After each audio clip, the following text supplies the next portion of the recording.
Constitution में जो शब्द लिखा हुआ है, लिखा हुआ इंडिया डैट इज भारत। क्या लिखा गया है? India that is Bharat. कुछ विवाद इस पर हुई थी, हाल फिलहाल में एक पार्टी भी बनी थी। पार्टी क्या बनी थी? कुछ राजनीतिक दल का मतलब एक समूह बना था। VPN कुमार, नाम आपने चेंज किया, क्या नाम हुआ आपका? अमन सर।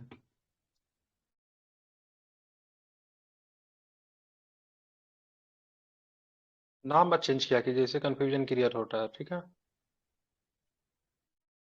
नाम मत चेंज किया कीजिए, इससे कंफ्यूजन क्रिएट होता है, ठीक है? चलिए, नाम अगर चेंज ठीक करते हो है। तो बता दिया कीजिए, ठीक है? चलिए, ठीक है सर। यहाँ पे हाल ही में 9 सितंबर को G20 सम्मेलन के दौरान केंद्र सरकार ने, ठीक है, प्लाग कार्ड पर इंडिया के बजाय भारत का इस्तेमाल किया। इससे ये सवाल खड़ा हो गया कि इंडिया का प्रयोग किया जाए या भारत का प्रयोग किया जाए। ठीक है, अभी G20 का मीटिंग अभी हाल फिलहाल में दिल्ली में हुआ था। तो वहां पे इसी के दौरान केंद्र सरकार ने प्लाग कार्ड पे, ठीक है, इंडिया के बजाय भारत का इस्तेमाल किया। इससे सवाल खड़ा हो गया कि इंडिया का प्रयोग किया जाए या फिर ना किया जाए। ठीक है, देखिए यहाँ पे लिखा हुआ the occasion of G20 summit, the president of Bharat. यहाँ पे क्या लिखा जाता था पहले? द प्रेसिडेंट ऑफ इंडिया जैसे शब्द का प्रयोग करते थे, लेकिन यहाँ पे एक शब्द लिखा गया द प्रेसिडेंट ऑफ भारत। ठीक है, ध्यान में रखेंगे। रिक्वेस्टेड द, ठीक है, pleasure of the company of, ठीक है, ऑन सैटरडे September 9 2013 एट, ठीक है, 20 आवर्स, मतलब 8 बजे का समय है। मतलब यहाँ पे भोज पे मतलब लोगों को मतलब आमंत्रण किया गया। ठीक है, अब चलेंगे यहाँ पे अनुच्छेद 1 कहता है कि इंडिया अर्थात भारत का संविधान। अनुच्छेद 1 की बात करेंगे तो यहाँ पे लिखा हुआ इंडिया अर्थात भारत राज्यों का मतलब क्या होगा? एक संघ होगा।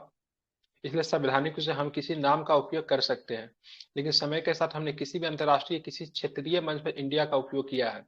ठीक है, ध्यान में लिखेंगे, यहाँ पे लिखा हुआ अनुच्छेद 1 कहता है कि इंडिया अर्थात भारत राज्यों का संघ होगा। ठीक है, इंडिया डेट इज भारत अंग्रेजी में होता है, मतलब इंडिया का प्रयोग करे या फिर भारत का प्रयोग करे, संवैधानिक स्तर पर दोनों सही है। लेकिन अगर हम अपने इतिहास को देखें तो हम अपने इतिहास में एक संवैधानिक रूप से हम किसी भी नाम का प्रयोग तो कर सकते हैं, लेकिन समय के साथ हमने किसी भी अंतर्राष्ट्रीय यानी किसी भी क्षेत्रीय मंच पे हम लोगों ने जिस शब्द का प्रयोग किया, भारत शब्द का प्रयोग नहीं किया है, इंडिया शब्द का प्रयोग किया है। तो क्या जाहिर सी बात मेरे मन में एक सवाल उठेगा कि इंडिया और भारत में क्या अंतर आपको देखने को मिलता है क्या? तो इंडिया एक भौतिक या भौगोलिक पहचान है जो हमें सिंधु नदी के पार की भूमि के बारे में बताती है। यूनानियों के द्वारा इस नाम दिया गया था। जैसे यूनानी लोग जो थे, सिंडन शब्द का प्रयोग करते थे। ठीक है, इंडिया शब्द हमें किसके द्वारा मिला? तो इंडिया शब्द हमें यूनानियों के द्वारा मूलतः हमें प्रदान की गई, जबकि भारत हमारे इतिहास और संस्कृति का प्रतीक है। भारत देश का नाम जो है हमारे मतलब महान भरत के नाम से पड़ा हुआ है। ठीक है, तो कहीं अगर देखेंगे तो भौतिक या भौगोलिक पहचान जो है सिंधु नदी के नाम से हमें इंडिया का नाम मिला है। इंडस, सिंधु नदी को क्या कहते हैं? इंडस के नाम से कहते हैं ना। इंडस वैली सिविलाइजेशन कहते हैं कि नहीं, सिंधु घाटी सभ्यता। तो यूनानियों के द्वारा हमें इंडिया नाम मिला। अगर पूछा कि इंडिया नाम भारत को क्या दर्शाता है, तो ध्यान भौतिक या भौगोलिक पहचान को दर्शाता है, जबकि भारत नाम जो है हमारे इतिहास और संस्कृति का प्रतीक है। अब भारत का उत्पत्ति के बारे में जानेंगे, भारत का उत्पत्ति कहाँ से आपको देखने को मिलता है? तो भारत, भारत या, ठीक है, भारतवर्ष की जड़ें पौराणिक साहित्य विष्णु पुराण महाकाव्य महाभारत में पाई जाती है। भारत पौराणिक कथाओं के प्राचीन राजा का नाम भी है, जो भारत की ऋग्वैदिक जनजाति के पूर्वज थे, और विस्तृत रूप से उपमहाद्वीप के सभी लोगों के मतलब क्या थे? पूर्वज थे। ठीक है, भारत। चलिए, आधुनिक राष्ट्र राज्य की अवधारणा पर आधारित है। नेशन लैटिन शब्द नेस्पी से बना है, ठीक है, अर्थात जाति। एक विशेष भूगोल के विशेष जाति विकसित होती है। भूगोल के कारण वह जाति एक विशेष जीवन शैली विकसित करती है और उस जीवन शैली को संस्कृति के रूप में जाना जाता है। संस्कृति विभिन्न रूपों में व्यक्त होती है, जैसे उत्सव, जीवन शैली, खान पान इत्यादि। भारत हमारी संस्कृति के बारे में बताता है। संस्कृति ही किसी राष्ट्र की पहचान और आधार होती है। ठीक है, किसी भी राष्ट्र की पहचान का आधार क्या होती है? तो उसका कल्चर, उसका संस्कृति होता है। हमने बार बार अपनी भारतीय संस्कृति के बारे में जो सुना है, जो हमें समृद्ध संस्कृति का प्रतीक बताता है। ठीक है, भारतीय संस्कृति कोई 2 साल 4 साल 5 साल का नहीं है। ठीक है, हजारों वर्षों का हमारा मतलब अपना एक कल्चरल, अपना एक समृद्ध मतलब सब गौरवान्वित करने वाला हमारा मतलब एक इतिहास मतलब रहा है। ठीक है, अब संविधान निर्माण के बाद की बात कर ले तो संविधान निर्माण के दौरान संविधान सभा के सदस्यों ने नाम चुनने पे व्यापक चर्चा हुई से भाई साहब नाम क्या रखा जाए? देश का नाम इंडिया रखा जाए, ठीक है, या फिर भारत रखा जाए। कुछ लोगों ने बोला से हिंदुस्तान नाम भी रख सकते हैं। ठीक है, जैसा कि पाकिस्तान तो दूसरा देश हिंदुस्तान। ठीक है, अब अरब मुल्क में जाएंगे तो भारत को हिंदुस्तान कह के भी संबोधित किया जाता है, क्योंकि हिंदुस्तान शब्द अरबों के द्वारा ही दिया गया है। ठीक है, ध्यान में रखेंगे। पाकिस्तान का भी कोई प्रधानमंत्री वगैरह कभी अगर बोलेगा तो हिंदुस्तान कह के ही भारत को संबोधित करेगा। कुछ सदस्यों ने पहले भारत का नाम उपयोग करने और उसी के अंग्रेजी अनुवाद के रूप में इंडिया का उल्लेख करने का सुझाव दिया, जबकि कुछ ने कहा कि इंडिया एक औपनिवेशिक अवशेष का प्रतिनिधित्व करता है। इस प्रकार इंडिया नाम अर्थात भारत का निर्णय हुआ। ठीक है। अब यहाँ पे भारत दुनिया का पहला देश है जिसका अंग्रेजी में कुछ और नाम है, हिंदी में कुछ और नाम है। वैसे इंडिया आप अंग्रेजी में लिख दो, हिंदी में हम लोग भारत उसका कह देते हैं, इंडिया डेट इज भारत। तो बहुत सारे लोगों ने बोला से नहीं से हम लोग अपना भारत भारत नाम का ही रखेंगे, जो कि हमारा सांस्कृतिक ऐतिहासिक गौरव का मतलब प्रतीक है। जबकि कुछ लोगों ने बोला से नहीं, इंडिया नाम का हम लोग रखते हैं, जो कि एक औपनिवेशिक अवशेष का प्रतिनिधित्व करता है। ठीक है। ये सारी बातें चल रही थी। अब यहाँ पे देखिए महत्व क्या है। तो देखेंगे भारत का शब्द का प्रयोग पहली बार हेरोडोटस ने 470 ईसा पूर्व के अपने ग्रंथों में किया। हेरोडोटस जो था, जो कि भारत के इतिहास भी लिखता है, इतिहास के पिता भी कहते हैं उसे। तो भारत शब्द का प्रयोग पहली बार हेरोडोटस ने 470 ईसा पूर्व के अपने ग्रंथों में किया है। अब यहाँ पे देखेंगे भारत शब्द का प्रयोग शताब्दियों पुराना इतिहास है। जैसे हेयन संग ने भी अपने लेखन कला में इसका प्रयोग सर्वत्र किया है। हेयन संग की एक पुस्तक है सी यू की, उसमें भी भारत नाम का इतिहास आपको देखने को मिलता है। हाथी गुफा अभिलेख में भी आप देखोगे तो भारतवर्ष का उल्लेख आपको देखने को मिलता है। ठीक है। महाभारत में भी आप देखो भारतवर्ष से आदि खंडे शब्द जैसा का उल्लेख आपको देखने को मिलता है। तो भारत का इतिहास की बात करेंगे, भारतीय नाम भारत नाम का इतिहास तो काफी गौरवान्वित करने वाला, काफी प्राचीन रहा है। देश ने अपने प्राणों की आहुति देने और स्वतंत्रता सेनानियों ने भी भारत के नाम से ही राष्ट्र का मतलब प्रतिनिधित्व किया है, जैसे भारत माता की जय। ठीक है, ध्यान में रखेंगे।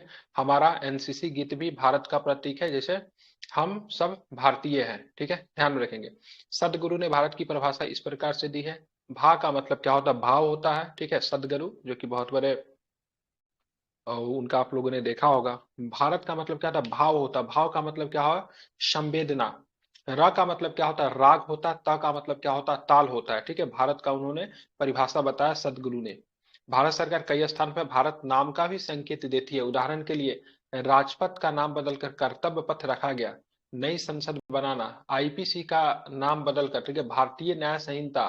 ठीक है, ये सब करना कहीं ना कहीं से भारतीय नाम का भी उल्लेख आपको देखने को मिलता है। ठीक है, ध्यान रखें भारत शब्द भारत के नागरिकों की मजबूत सामूहिक मनोवैज्ञानिक भावनाओं का प्रतीक भी है। कहीं ना कहीं से लोगों को जोड़ने के लिए भारत शब्द का, ठीक है, यहाँ पे आप ध्यान में रखोगे तो मतलब शब्द का प्रयोग किया जाता है। जबकि इंडिया शब्द की बात करेंगे तो इंडिया शब्द आप देखोगे तो कहीं ना कहीं औपनिवेशिक चीज का, ब्रिटिश कालीन शासन व्यवस्था का भी हमें याद दिलाती है।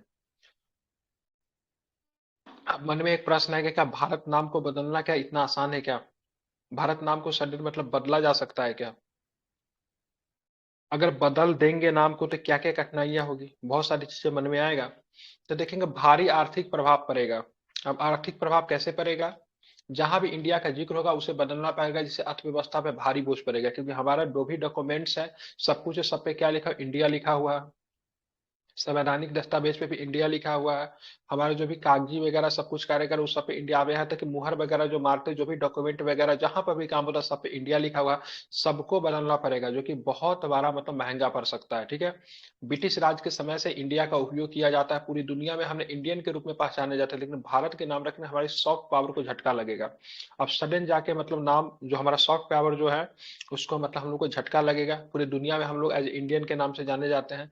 तो काफी अधिक मतलब हमारा, एक तरह से देखेंगे तो सामरिक स्तर पर भी एक बहुत बड़ा क्या है, चुनौती है। अब प्रशासनिक चुनौती क्या आएगी, तो अन्य महत्वपूर्ण पहलुओं में ध्यान रखकर इस बात पर केंद्रित किया जाता है कि हर कानून और उससे जुड़े कार्यों में नाम बदलकर भारत करने से प्रशासन।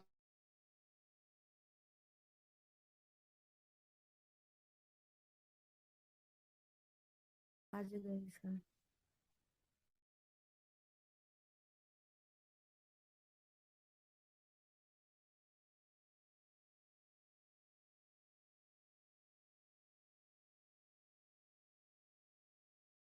सर आवाज नहीं आ रही है।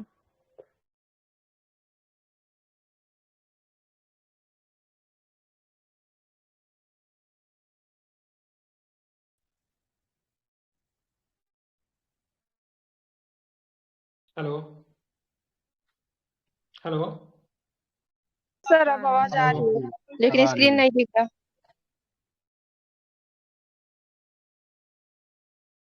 फिर चली गई। हेलो। हाँ अब आ रही है।